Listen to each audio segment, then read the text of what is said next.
The Princess and Fairies. Together, the princess and the boy continued on their way. Soon they arrived in a nearby kingdom. The princess removed her necklace and gave it to the boy, asking him to go to shop, rent a small house and buy food. The shopkeeper was a poor man. When he saw the necklace, he realized it was very valuable. He decided to help the two travelers, knowing that they were strangers in the kingdom. He arranged a house for them and provided food. The boy was deeply impressed by the princess's wisdom and kindness. One day, the boy was playing with marbles when other boys requested him to play with. He accepted. Soon after, the boys fought and snatched all his marbles, fleeing in different directions. The boy began to cry and went to the princess to ask about what had happened. The princess went to the king and requested him to help retrieve the marbles from the boy. The king responded positively to her plea, but when the princess left the place, the minister whispers in the king's ear, saying, "The girl is so beautiful, why don't you marry her?" But the only problem was the boy. The next day, the king summoned the boy. His tone was stern and his face unreadable.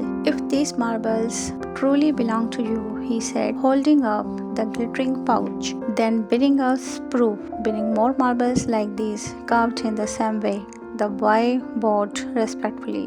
"As you command, Your Majesty." What the boy didn't know was that the minister and the king had plotted against him. They believed the task impossible. The marbles were rare, with pattern unseen in the kingdom. They assumed the boy would vanish into the forest in search of them, never to return.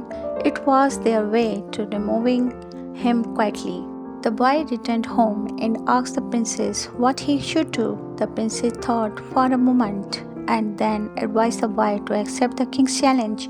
In return, request the king to provide him with a strong horse from the loyal stable for the journey and enough food supplies to sustain the girl at home for a year until he returns from his journey. The king accepted all the boy's conditions and gave him a beautiful horse, gold coins, and arranged food for the girl. The princess told the boy to rest and remain calm for the whole year, staying at home and enjoy fresh fruits and delicious meals. As the year ended, the princess told the boy to return to the same river where he had originally found the marbles. At midnight, the boy began his journey and reached the river.